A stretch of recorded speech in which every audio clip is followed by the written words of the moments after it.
Hi, I'm Roger. I've been married to Sue, who's chair of Civic Pride, and she's been involved with Civic Pride for 8 years, and we've been working on repairing and refurbishing the clock for Crawshawbooth. When we picked it up originally, it was full of condensation inside, because obviously I suppose during the day it gets warm with the sun and then at night it's cold, so you get condensation forming. So to counteract that, I put a small fan here.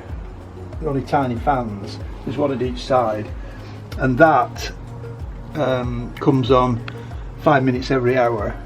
The lights inside were on all the time, like they do in a lot of clocks, and that was very wasteful, and also because they were all fluorescent tubes, of course they failed, and so the lights weren't working.